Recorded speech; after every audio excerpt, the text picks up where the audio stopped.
Welcome to the show this week. I'm your driver, Spencer. Sitting in shotgun is Breck, and we are the podcast asking the important questions like, do ghosts get lonely? Should you drive your car into the side of a house? And did all boyfriends in the mid to early 2000s suck that bad? This is Be Afraid of the Dark.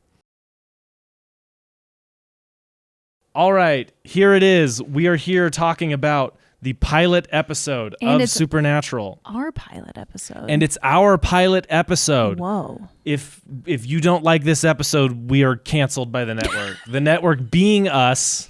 So you have to watch Supernatural. You have to watch Be Afraid of the Dark after every single episode. We got to bring it back. We used to be, as a country, having TV shows on that had a talk show immediately after about that. What happened Do you remember Talking Dead? Yeah, dude. Teen Wolf had one. Teen Wolf had one? That's crazy. Teen Wolf had one. This is something you and I have talked about doing for a long time. Mm-hmm. And we've rewatched the pilot episode of Supernatural. Yeah. What are your... We'll kind of talk a bit about, before we get into like the specifics of the episode, I think, let's talk a bit about what this one had to do and like the cultural moment. But first, after having not watched it in XYZ amount of time, we may or may not have tried to do this before and it didn't work out. What were your thoughts on the pilot episode with fresh eyes, with eyes who have seen a lot more things and seen the things that the show's inspired? What were your thoughts on Supernatural as a pilot episode? I think even if you don't like Supernatural, you cannot deny this is one of the best pilots in all of television. This sets up so much in such a short amount of time. Like, this isn't HBO. They don't get like an hour 15 for their pilot. They're like, no, 45. we got a tight 45 minutes, and they pack in so much information. There is so much narrative economy. You figure out there's no time to screw around, and so you immediately know who everyone is. Yeah. And I think that is still some of the most fun about rewatching this, is that it's not like you're watching people who will become your favorite character. Yeah. You're watching people who have already been your favorite character. Yeah. So some of my favorite TV series have kind of pilots that are not great. Like, you can see the potential, but there's something not there yet. They haven't figured out their rhythm. They'll figure it out by episode 4 or 5. Not Supernatural. Supernatural hits the ground running with it, like, to the point that the pilot episode is the best of the first batch, like of the first like 6 or so. The pilot is a great episode. I should say obviously it's an episode 1. It's titled Pilot. It was written by Eric Kripke, who created the show, and directed by David Nutter, who is a television legend. He is kind of a pilot legend. I mean, he did the pilot for Smallville. He's an X-Files alum, which the show actually had a lot of X-Files alum. Which X-Files, crossover. Oh yeah, X-Files very much paved the way for this TV series. Eric Kripke worked on X-Files. But yeah, so like television at the time, horror was not a thing on TV. Not at least on network TV. I'm sure HBO had some stuff. I'm sure there were some other there were some supernatural things going on in some of HBO's shows, but I agree that this is the first one that like came out of the gate and marketed itself as a horror TV series. It was not trying to be like, well, it's got some scary stuff in it or it's really thrilling. No, this was a horror show that I watched the trailer today. God. And by the way, dude, that trailer is hysterical. I don't know if I've ever watched any of the trailers. Hysterical. Please go do it. Go watch the trailer. Now I have to when we stop recording. Yeah, it's fantastic. As a pilot, this scared me so bad. I watched the opening scene and turned it up. My aunt was staying with us at the time. She recommended it to me. And I was in 7th grade. I had not watched anything scary ever outside of Goosebumps and Halloween Town. Hey, that's still spooky. Yes, it is. Some people find Goosebumps really scary. Oh, totally. Some people. Not us for sure. Right. No. But I literally paused it, ran out of the room, out of breath, and was like, please, I don't know if I could do this. So she watched the rest of the episode with me, and I was terrified, and she went, you probably shouldn't watch this. So I didn't until my brother got back from a trip. They were on like a school trip or something, and I told him how scary it was, and he wanted to watch it. So him and I watched every episode of this show for the first like 5 to 7 seasons. But I was a scaredy cat baby, and that's something that I'm glad held up. This show's still pretty spooky. It's still, I would agree that these first couple seasons have some, and even later, it dies down a little bit because it gets, there's a lot more mythology to turns into a bit of an action show, which we'll talk about as we go. Which is, fine. But these first seasons, like I remember, and this is about a later episode, but I remember recommending the show to people, and they would get to the Bloody Mary episode and be like, it's too scary for me. I have to turn this off. Yeah. Like, I can't keep watching. Well, Bloody Mary specifically, I mean, we'll talk more together, but that is such a, like, cultural thing. But something that like I know, so this show went through some iterations before it got made. Eric Kripke originally pitched it as like a journalist's going across the country. Which I would still like to see, Eric. If you would like to pitch that now that you're at Amazon, I would very happily watch a whole show of journalists hunting down terrible stuff happening. But it's a show that was pitched on the idea of tackling like the American myth and the American folk tales and stories and through the lens of the traditional American hero, right? So they just swapped out journalists for brothers. The most brilliant thing I think this show does is make it a road show, right? Like they reuse locations. A lot of stuff's in the car. A lot of stuff is like redone up motel rooms. But like, man, they really have to like pick up and reinvent every episode. 100%, yeah. It leaves the opportunity for all these casts where you can really just kill people off weekly. And I think it's a fantastic idea. Like that's the biggest thing a network television show, especially at the time, had to do is they had to go, the mystery is there. Not every episode is going to progress the main story. You're going to get some episodes that are, which I genuinely believe this is the show that brought that into being, at least popularized it, but Monster of the Week. I miss Monster of the Week episodes more than just about anything. I love monsters. Recipes. We're losing recipes, dude. But that's what it had to do. It had to come out and set the stage of like, you'll follow Sam and Dean Winchester on this journey for as long as it goes, with a bunch of episodes that have nothing to do with the plot. I think it does that immaculately. 100%. 100%. There is no other show that, well, I'm sure there's another show, but not for me. But there is no other show to me that truly understands how much people like the main characters, that they're like, we can get away with a couple episodes of just these two guys hanging out, killing stuff. And it helps a lot that you had these two actors that out of the gate feel like brothers, have chemistry, have built, and they do a really good job of stating the tension between them. It is just a brilliantly set up episode, 100%. While also just being a good episode of TV with an interesting monster. So let's jump into like specifics. Let's talk about this cold open real quick. Like I said, this terrified me in a way that I still like the image of spoilers for the series Supernatural. If you're watching a Rewatch podcast without having seen it, that's kind of your own fault. The image of Mary on the ceiling and lighting on fire still haunts me. Like that's a core horror thing for me. And Supernatural 100%. was my like gateway into scary stuff. The show terrified me for so long. All-timer opening shot of a TV series, by the way. The branch? Yeah, the tree kind of fading into the house. It feels so 70s, but then there's the shadow of that branch kind of curls. I still don't know what that is, because that never comes up as a thing that demons do later. It's really funny if the demon that goes in there is like, I'm going to just monkey around on the branch a little bit, see what I can shake up. But it's like, it's so good. And then you get introduced to, and this is also a very interesting thing, is they drop you in a show where there's only one reoccurring cast member. The other two are kids. You have to reintroduce them later as adults. Mm-hmm. Like Sam is a baby, Dean is a kid. We jump 20 years. It's on. I never thought about it that way, but yeah, that's kind of crazy that they are just like, it's just John Winchester who's Kim. Wow. Like it feels like there's a version of this show where John's the protagonist, where it's like a more straight to it. Yeah. You know? I don't know that I would have watched that. But I would have watched it. It's not as good as what they do, which is make Sam and Dean the protagonist. It's much more interesting. But the blood dripping on the hand, all of that stuff is just so great. Great horror stuff.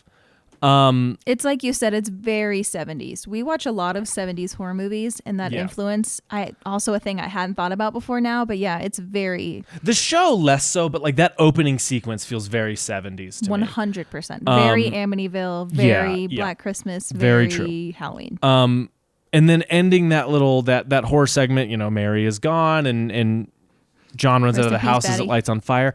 But, that push in on John with the music kind of swelling a little bit. Dude, that is such a great moment. This show, this show, especially this first episode, understands moments more than any other episode. But I loved that. Now we flash forward. And I think it should be important we talk about our perception of the show, having seen a lot of it before, and then this is a rewatch. Do you still, I know you're a Sam girly, Are you still a Sam girly? I'll always be a Sam girl. Okay. You don't pick that, it chooses you. That's true. Look, for me, like I said, I watched this with my older brother. There was always kind of that element between him and I of like, he's the Dean, I'm the Sam. Mm-hmm. It's also funny that I'm taller and have always really had longer hair. And, deeply amusing. And a little wirier. My brother's shorter and a little stockier. You know, especially in high school, he was like buff. Yeah. We were like Sam and Dean, which, by the way, this show has informed the way I want to dress. It has done incredibly irreversible damage to my psyche in terms of fashion. Yeah. Unfortunately, it's now old enough that it's come back around to being in style what everyone's wearing. And it's really, there's nothing that makes you feel older. It's very important to me to point out that when this show came out and when this first season was being filmed, George Bush, still president. Still president. We're in such a different place now 20 years later. Yes, we are. It's kind of crazy. So Sam's at college doing his thing. He's happy. He's dumber than Elle Woods. We found out Elle Woods scored 1 point higher on the LSATs. She scored 1 point higher on her LSAT than Sam. So I make sure everyone knows that. Every time they come up with Sam being the smart one, I throw that. I'm like, well, he's dumber than Elle Woods from Legally Blonde. This guy. This show also made me think I could get into Stanford. You could. You're brilliant. I could not have gotten into You're Stanford. Brilliant. You could have gotten into Stanford. Anyways. Why don't you believe in yourself? It's not what this is, but later I will be whispering to you in your sleep, just believe in yourself. The issue is you can hunt monsters. I mean, you can get into Stanford. I want to quit my job and go on monsters. Dude, that was the dream, right? Like, anyway, so he's at school. He's got a really nice, at least seemingly nice life, bright future. Great thing to do to your characters, by the way, is give them happiness before you rip it away. Oh, yeah. That's, again, classic horror movie move of like, and now if you had just stayed where you were, everything would have been fine. It's how quickly they brush past all this, right? They do a smart thing where they plop in a friend who doesn't really come up again. Like, I think he's in another episode, but he doesn't. I don't even remember, to be honest. You know what I mean? So it's like they bring him up where he doesn't know a thing or two, so that gives him an excuse to talk about it, gives him an excuse to exposition dump. They just move through this in a really quick, entertaining way into what is a fantastic character introduction 100% for Dean Winchester. Man of our dreams. Man of our dreams. Like that. Also, I love the way that fight is shot. I've always loved the way that fight is shot. Yeah. It's like a little out of place in the grand scheme of that show because there aren't a lot of like fight scenes like that later, but it is really cool. Mostly silhouettes and the quick cut. Like, it's physical storytelling in terms of like, oh, these two were trained to fight and they fought each other many, many times. Yes, it's a good move. I like it. We get introduced to Dean, which is what is such a great line because up till this point we still don't know what they do. We know there are monsters. We know Sam has kind of a broken family life. We don't really understand the extent of this world yet, and so Dad's been gone, hasn't been home in a few days. Dad's on a hunting trip, and then he hasn't been home in a few days. Dad's on a hunting, and then that push in on Sam, and you're like. Jessica, this is serious. Okay. They go outside, they start going outside. They go and they kind of discuss it into the inspiration for the name of this podcast, which is Be Afraid of the Dark, because of that great monologue. Sam's like, when I told Dad I was scared of the thing under my basement, he gave me a 45. He's like, well, what was he supposed to do? He's like, he's supposed to tell me I'm not to be afraid of the dark. He's like, don't be afraid of the dark. You know what's out there. Yeah, you know what's out there. You should be afraid of the dark. Like, be afraid of the dark, which is, by the way, just a fantastic line of dialogue. Great line of dialogue. Jensen Ackles has a way of delivering stuff like that, like with an intensity. Delivery king, truly. He's delivered many babies. Is that not what we're talking about? Oh, sorry. I thought he told us to keep that private. Yeah, and then my one big flaw with season 1, as I remember it, and my big flaw with this episode. Sam gets that sick-ass knife that he puts in his suitcase and never uses. I know. That knife is in marketing material. That knife is on posters. Why does he never pull out the knife? Why is it... I'm trying to think if he ever has a reason to use it. No, but he why put it in the show? Maybe he just thought it was cool. Maybe that you're telling me that those guys never just bought a knife because they thought it looked cool and new. Of course they did, but it's still upsetting. Anyway, we move on. We established this. We established that they're Dean kind of tells Sam it's like riding a bike. Sam's been out of the game. We are rushed along onto this show, right? They hit the road. He says he'll be back for his interview by Monday, a ticking clock, something he has to get back for. Which is something I always love as a narrative device is I have to be back by blah, blah, blah for blah, blah, blah. Because you think what's going to happen is he's going to be late. And then, plot twist, the horrors. Anyway, so that happens, and they go along the road. And talk about a funny thing. You and I have seen the pilot episode for this 15 times. 8 million times. Yeah, so many times. Something neither of us noticed until this rewatch is the cassette tape scene. I'm going to hand that off to you. So when Sam is going through Dean's cassette tapes in their box and making fun of him, it's incredibly funny because he ends on Metallica and holds up the Metallica cassette, and Dean plucks the Metallica cassette from him and puts it in. But then the song that starts playing is not Metallica, Back in Black by AC/DC. Yeah. Which I had never noticed before, but that is so funny to me because it's clearly meant to be diegetic music. Like it's meant to be like it's meant to be they're listening to it as they're on the road. But it's like, Dean, you mislabeled, bud. Yeah. You need to It's, organize. Look, clearly it was a rights issue. They thought they could get Metallica and it was too expensive or something. Metallica's expensive. Hysterical that neither of us have ever put that. There's a whole scene where he's like, Metallica, which also delivers another fantastic line. Yeah. Which gives that the absolutely banger of a line, very famous for this. It's just so quotable.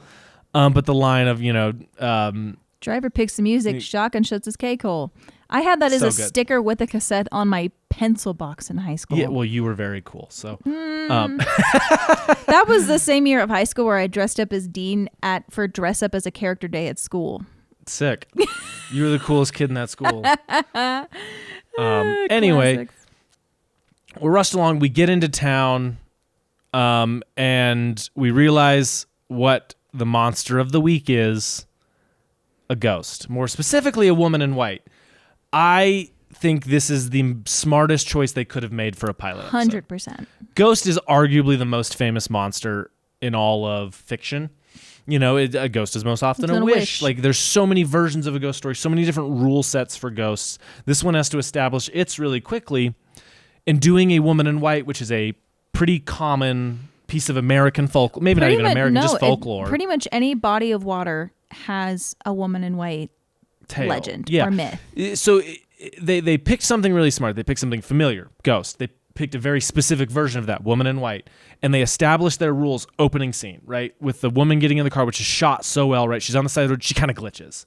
So awesome. I love how the ghosts glitch in this. It's really fun. It's really fun. Her getting in the car, but there's no silhouette of her getting in. And the door just closes on its own. So cool. It's so good. And the details on her costuming is also like really smart and reserved, right? Like the costume it's pretty ripped up, like her dress is, but it's completely clean. Yeah. I love that choice. That's such a small detail, but it's like, that was a conversation of like, should we make it wet and dirty it up and muddy it up? No, just leave it alone because that's the ghost part of it. That's the scary part of it, is that she's like perfectly clean in the woods, really into that. Yeah. It's like, it's just this beautiful woman needs my help on the side of the road. Like, it's super cool. And music we didn't talk about this much, but music being such an important part of the show moving forward. And there's like 3 needle drops in this or something.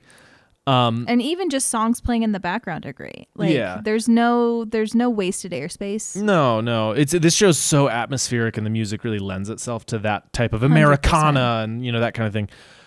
We're rushed along. The guy gets to the bridge, and a blood splatter that's in my brain forever as the woman in white kills him for being unfaithful because he was cheating on his wonderful girlfriend. Who's out putting up missing posters I should for say him. Wanted to cheat on his wonderful girlfriend. Wanted to cheat. Who's just out there putting out missing posters for him. Yeah. And you didn't deserve her. No. And she was too nice for you, and she was too hot for you, and she was too goth for you. Another thing I really like is they get into town, and we immediately introduce the idea of them impersonating law enforcement. Incredible. And like a very... not even just like we're regular cops, they're like we're U.S. Marshals. Yeah, and they're like, aren't you a little young for marshals? Very kind of you. And you're like, what? Shut up, Dean. Like, Dean, at least and then it just makes me laugh because why pretend to be the randomest? I know, and the thing we keep talking about is like, man, shows used to be shot like this where they just plopped him on a real bridge with real mountains in the background with a real aesthetic and look. The camera work is cool. Shows used to look like this. We used to be a Shows used to have proper country. dynamic lighting. They used to be shot on film, and they used to not necessarily make sense on how everything worked, but it looked good, so who cares? To quote Peter Jackson, where's the That's music and the lighting? That's not Who Peter says Jackson. that? It's the director of photography of Okay. Lord of the Rings. The DP of Lord of the Rings. When someone asked Sean him, Astin asked him. he was like, Sean Astin was like, "Where's the light coming from?" And he was like, "Same place as the music."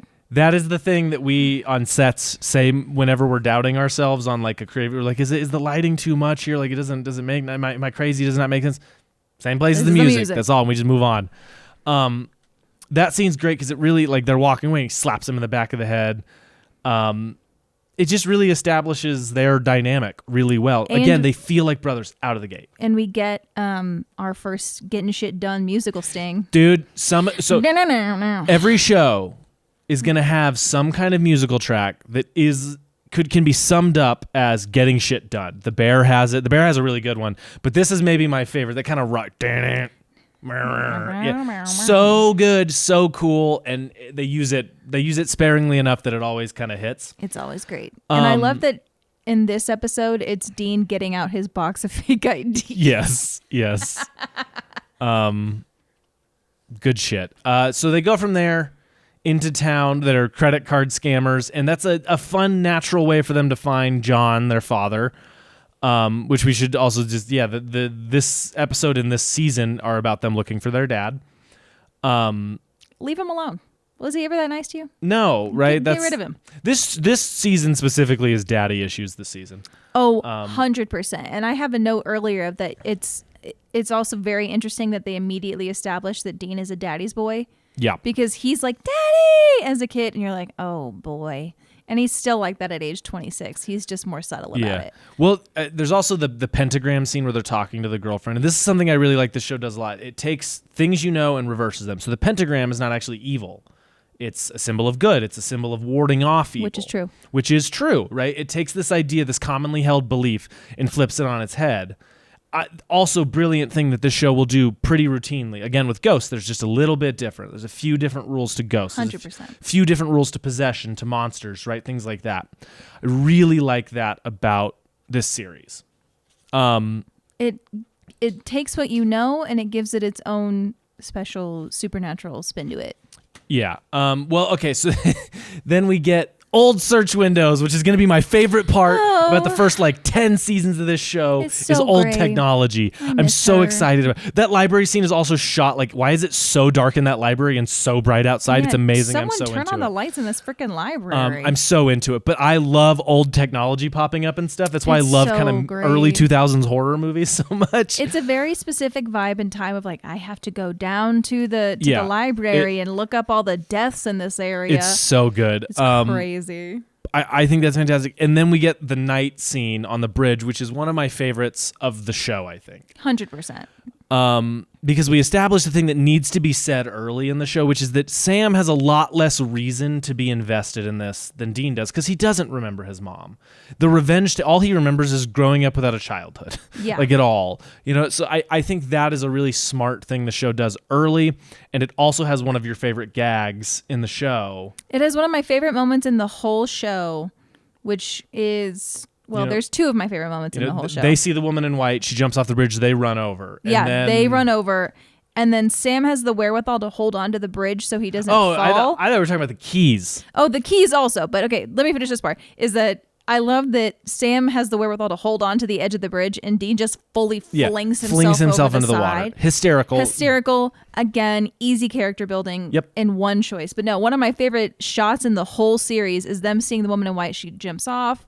And then the car turns on around them, and Sam's like, "What? What's going on with the car?" And Dean just fishes out his keys and holds them up while he's staring. He just holds them up, and you're like, "It's uh-oh." so great. I love it. This show does have a great sense of humor too. It's so funny. This show is still very funny to me because anyone who's ever had a sibling, you're like, "Yeah, that's pretty much how it is." So they fling themselves off. Dean is covered in gunk. You smell like a toilet. You smell like a toilet. Then they get to the hotel and the credit card scam. Yeah. I got that mixed up, but the credit card scam comes into play. Another thing I love about that part on the bridge is during that argument, one of my notes here is that Mom is invoked like God, where mom is like this ever thing that's like watching over them at all times. And you can tell that Dean truly believes that. And Sam is like, I never knew that lady. Yeah. Like, it's hard. And they deal with that later in the season. But I think it's very beautiful that like it almost plays like an atheism discussion of Dean being like, and we're doing it for mom and the blah, blah, blah. And Sam's like, I hardly knew her. Yeah. Like, I think there's something really good character building. Good. They get to the hotel. They figure out John stayed there. Break into his hotel room, into one of my favorite shots in the whole show, which is Dean keeping lookout, Sam stepping in, and then just the hand shooting out, grabbing him, and the dust coming off of Dean because he's so caked in mud. It's so great. Great moment. I love it so much. But then we get into just a great section of world building for a couple reasons. We're going to spend a lot of time in motel rooms in this show. Establishes that early. We establish the salt line, keeping evil out, and we establish them doing research and pinning it up on walls, right? Kind of gives just a good feel of like, look, this show is going to be a lot about investigating a crime, trying to figure out what's going on and how to kill the monster. 100%. And it establishes all of that really quickly. They think they've got it figured out. Dean gets showered. They have the great moment, which is, no chick flick moments, whatever. Jerk. Bitch. Iconic. Great. Dean goes. Matching keychains from here to there of that alone. Yeah. Like. And then Dean goes and the cops there. Call Sam, warns him, and then the guy's like, is there anything real about you? He's like, my boobs. And like the way he's like still giggling to himself as he gets pressed over the car. Him slamming on the car is so good. Great. Sam's out of there or whatever, but it gets to one of my favorite like moments of the pilot, which is the introduction of the journal, which inspired us actually taking physical notes in our hunter's journals. But it's the the sheriff coming in interrogating Dean, and he's like, yeah, we found and this, and he tosses the journal into a close up, and the camera whips down onto it, and the Jensen is so good, by the way, like performances. So minuscule at he times. He just looks at it, and you can tell it's like, uh-oh. That's not good that's here. And you don't know why. They explain it later that John never goes anywhere without it. But it just that moment plays really, really well because it's huge and we don't know why. 100%. But the shot, everything, the way it all works. Yeah, this is great. Dean breaks out of prison because Sam calls in a paper clip. Yeah, Sam calls in a thing and then Sam gets hooked up in this. This is the part of the pilot that doesn't work as much for me necessarily, or hasn't aged as well, I should say, is the final kill. But getting to that moment of like, Sam's like, I'm not going to be unfaithful. And she's like, too fucking bad. She's and like, I don't care. Puts it into drive and takes him off to. It's so funny. To the house. My loyal, faithful king. Right. And then she slams him down into just a really great shot. Of her flickering in the skull and the hand. And the hand, and he like unzips his jacket and then the hand is into it and it kind of flickers. Great. It's super cool. That is such an interesting thing to me. Dean shooting and her flicking with the skull on her face. I really like all that. And then just the great, I'm taking you home. Driving the Impala, which by the way, let's talk about the Impala. Perfect car for this. Perfect car. I've said for a long time the older Impalas, because the Impala now is like the most bought car in America, or was it for a long time or something, but the Impala, the older ones, are such a deceptively badass car. It's so cool. Because they don't strike you necessarily as a muscle car, but there's something about the way they fit this one with like the spotlights on the outside. 100%. And if you see one in public, you're like, and yeah, it's beefy, it's loud. You whip your head around, you're like, yo, that's cool. It gets -3 gallons to the mile. Oh, but, I'm sure. I don't even want to know how much money they spent on gas in that show. So much. But and a fun fact I learned actually years ago when I watched the commentary of the first episode from Eric Kripke. He said that he originally had wanted it to be like a 65 or 66 Mustang, and he asked one of his buddies who was like a muscle car bro, and he was like, "No, those are douchebag cars. Like, don't give them that. Give them if you want them to be cool, give them a 67 Impala." Yep. Which is shout out to that guy, which is awesome. Then the send off to this one, which is cool. So look, here's where we talk about. We had to have a discussion about this for the season running kill counter. Yes. We had to decide who to give it to here because, technically speaking, they don't take care of the ghost. No, technically her ghost children take care of her. But we're giving it to Sam, so Sam gets meet the kill counter for the season board. As Sam gets 1 point, Because we thought that was fair because he drove her into the place and he figured it out. And, yeah. So that moment does not hold up in any way. The CGI of and the after effects of the water coming down the stairs is really cool. The idea is really cool. And the drain sound when the water drains. The execution does not necessarily hold up in a way that I wish it would have. Is what it is. That's totally fine. Dean being pissed about the car is a great character moment too, because later, as the show goes on, his love for that car gets comical in a way that I'm into because it's true. I've known people like that. Because it's hilarious. If you scratch my car, I'll kill you. Yeah, I love it. It's the look back too. It makes me laugh. Yeah, it's good. Getting them onto the road. Oh, we forgot to talk about some. We'll do this at the end. We'll go through and brush up just on a bunch of our favorite moments. They leave. They start heading home. Sam says he has to get back, and the disappointment. It's palpable. And it's like not even necessarily he's disappointed in Sam because he gets why he has to do it. I think Dean at his core understands. He just doesn't want to accept it because he doesn't want to do this alone, which he says earlier, which is maybe my favorite moment of acting for Jensen. I don't want to. This episode is him like, yeah, well, I don't want to. And you could tell it's like, man, he really can't. Like he's scared. And he wants his brother back and he wants a relationship with his brother. Great stuff. They drop him off. I want you to put yourself in my shoes. Mm-hmm. How I was. Mm-hmm. I had opened this episode running out of the room, out of breath, because I was so scared of a woman on the ceiling bursting into flames. Oh, no. When that blood hit Sam in the face, let me tell you, because I was younger, I had not seen as much. I was not as well versed on story. I thought the episode was going to end with him missing the interview, right? Like that was going to be the sad part. Not what ended up happening. No. So I was like, wow, he's going to get home. What's the rest of the... Damn it. And she's like, on the ceiling. I know. She made him cookies. She made him cookies. The shower is still on. That part freaks me out more than anything else is that the shower is still on. Dude, the blood dripping. The moment between the blood dripping on his face, his reaction, and cutting to her, I swear to God, was 3.5 years for me. Because I was so scared and I didn't want it to cut, so I lived in it for a full 3.5 years. Eric Kripke, you made the fucking list with that one. Wow. I love you, Eric Kripke. I really enjoy The Boys. I really love Supernatural. Come on the pod. Regardless. I was unfathomably angry about that, but it's still brilliant. Did that scare you? Did this episode scare you specifically as a kid, but also on a rewatch? You and I said, I don't think it scared us on a rewatch necessarily, but we still were like, this is still scary. It's still spooky to me. I don't know that this episode actually scared me. Yeah. When I first watched the show. Yeah, it terrified me. But that's not the show's fault because I know that just wasn't what spoke to me then. But there are later episodes that scared the absolute bejesus out of me. Oh, for sure. But I don't know. I don't remember, which is why it makes me laugh so much when you tell these stories because I'm like, I can't even remember like how scared I was, and it's like burned into your brain. Dude, I'm gonna be so vulnerable here. I would make my older brother hold his arm out so I could hold it like this because I was so freaking terrified of this show. Now, again, mind you, my extent of horror was Goosebumps and Halloween Town. True. This was my scary. Goosebumps slappy. My extent of horror. But anyway, we get to the final moment of the episode. The fire department's putting out the fire. Sam and Dean. Sam's loading a shotgun, and he drops it in. We got work to do.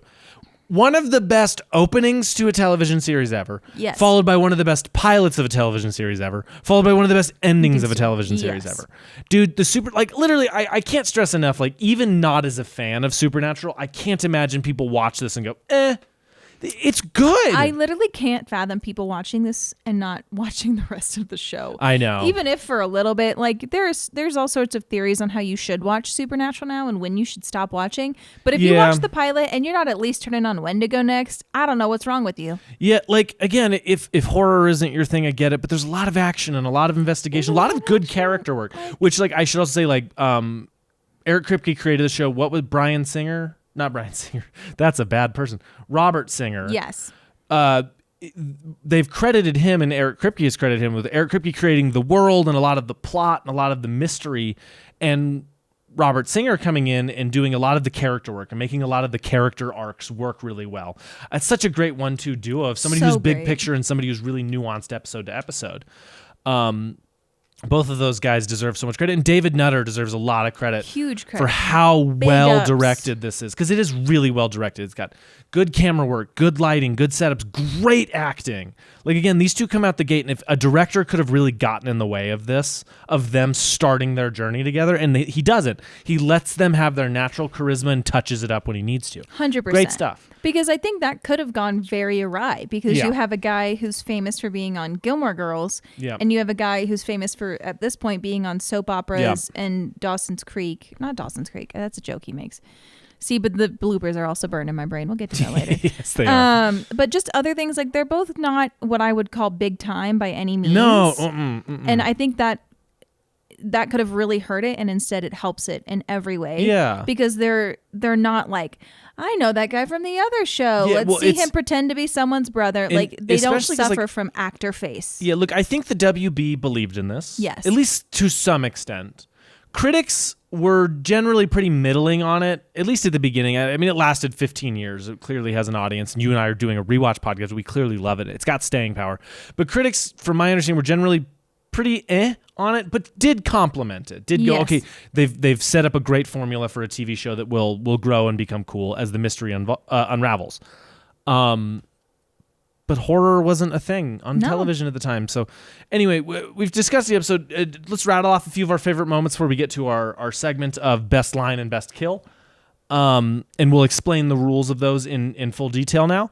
But some stuff we didn't talk about, moments you love, things you think about a lot. I didn't get to it, but one of my favorite blood splatters of all time is in the first ghost kill, where she kills the guy on the bridge, and it splatters out in two places, like burned into my retinas. It's like shot out of a cannon onto the windows. It's so great. It's one Stuff of my used to use real blood splatter, dude. We used to have what is it called?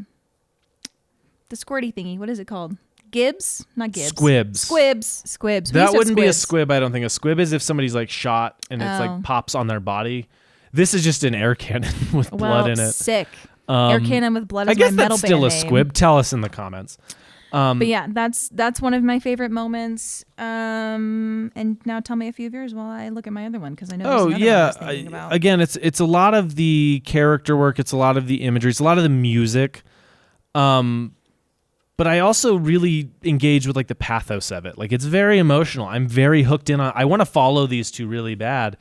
And we should say Jess, Sam's girlfriend, is like a real big driving force for the first two seasons, 100%. really. Shout out to my queen. Bloody Mary has one of the best endings in television also, to me. We'll get there. Yeah, I in terms of moments, I talked about most of mine, but I love the look Jensen gives Jared when he's like, Aframian, what do you got, a convention? He bought out a room for the whole month, and he goes... like, he just gives this like cocky little turn, like, right. It sets up their characters so immediately, where I know everything I need to know about Dean fundamentally as a person. I know everything I need to know fundamentally about Sam. That is in big part to Jared and Jensen being as good as they are. Shout out to the casting director who chemistry tested them and was like, Yeah, I've got it, boys. I love the moment of the cop, the sheriff, interrogating Jensen. He's like, do you need to use the bathroom? He's like, no. And then it's just a great little moment where they could have just going out and they handcuff him. Yeah. They could have just brushed past it, but then the paperclip being there, he gets out. I love that Dean steals a gun on his way out. It's so ridiculous. I love that as they're driving away, the front taillight is busted. Like, it's a weird image. It's like having a lived-in show. Yeah. Yes, very much so. I love the car. I mean, everything, the little Everything details, about like that how car. quickly when he lifts up the thing and there's all the guns and stuff, you're like, I want to see them use everything in that trunk. Yes. I love that. Well, you have Chekhov's some moments trunk. now? You Chekhov's trunk, yes. Just one more. I wanted to point out, because I try to keep track of all the fun aliases too. Yeah. Because I can't help it. I don't think they have any when they're introducing themselves as marshals. However, when Dean is in being interviewed by the cop, he's like, I told you, it's Nugent, Ted Nugent, which is another very big classic rocker guy from the 70s. Do they not use Hamill and Ford? I'm pretty sure that's in Wendigo. Oh, is that one in Wendigo? I'm pretty sure when they're pretending to be fucking U.S. Wildlife and Fish Services agent. Why pick anything else? It's awesome. I love it. It's so ridiculous. Come on. They're like, I need to be the most obscure possible thing. Like, just pretend to be FBI agents. You know how there's like 22-year-old FBI agents. Yeah. Oh, of course. Yeah, I'm with fully long aware. hair running around. Yeah. Little young to be marshals. How kind of you, Sheriff. How kind of you. Anyway, yeah, I think now we can jump on. Yeah. As we've wrapped this up, I'm sure we will be mad and embarrassed about the things we forget after I edit this. I'm mad and embarrassed about everything every day, so. Damn, that was really sad, dude. Okay. Jeez. Let me tap into my Sam Winchester emo moment here. Yeah. Sam. That was really good. Thank you. It's my goal to get a good Jensen Ackles as Dean Winchester impression by the end of this rewatch.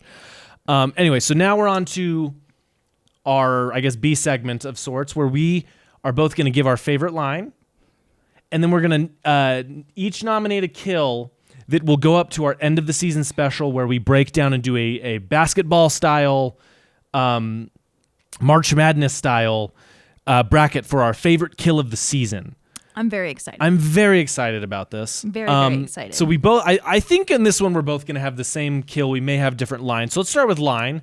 What was your favorite line of this season? It's of this episode. It's got many great ones. What's your favorite? It's got to be Dad's on a hunting trip and he hasn't been home in a few days. All-timer, right? All-timer. Like, that is so good. I don't know what else it could be. Well, I have one. There's a lot of things. Well, go ahead. To rattle off a few, I mean, jerk bitch is just all-timer. Of course. My boobs. I'm taking you home. My boobs is great. I'm taking you home. Great. My brain isn't working. I love the Smurfs. Great. I love the Smurfs. One of my other notes that I had was Dean's giant wide eyes when he's attracted to a woman are lost to us now when he's just like sitting there like a deer in hello. headlights. Yeah. But it's gotta be, for me, the namesake of this podcast, which is don't be afraid of the dark. Of course. What are you kidding me? Of course you should be afraid of the dark. You know what's out there. Of course. That's my line of the episode. I understand. So good. I get. Oh, we have work to do is also all-timer. We got work to do. I totally. What was yours again? Mine was Dad's on a hunting trip and he hasn't been home in a few days. Don't get me wrong. Like that very easily. Another great one from a little bit after that is he's probably out of the cabin with Jim, Jose, and Jim, Jack, and Jose. It's You're great. working at an overtime Miller shift. Yeah. Miller time overload. It's so great. fun. Okay, now thanks for establishing that he's an alcoholic, guys. True. All right. Best kill of the episode. Now to be clear on the rules here, we can each nominate something different, but only one can advance into the bracket. So we both have to really make our case if we have differing ones. And anything counts. Any death counts. It does not have to be a mainline kill. Like we're doing a kill counter for the season to see who wins, Sam or Dean. This episode, Sam is up in the polls, up on the scoreboard. This can be anything. Yes. What is your favorite death or kill in this episode? I think this is a little more of a deep cut in terms because this episode is obviously bookended by two of the most important kills in the entire show plot-wise. But my favorite kill is still, like I said, just the kid getting killed on the bridge with the blood splatter. Oh, with okay. Everything. I did not think that would be yours. It is. Mine is definitively Mary on the ceiling. Of course.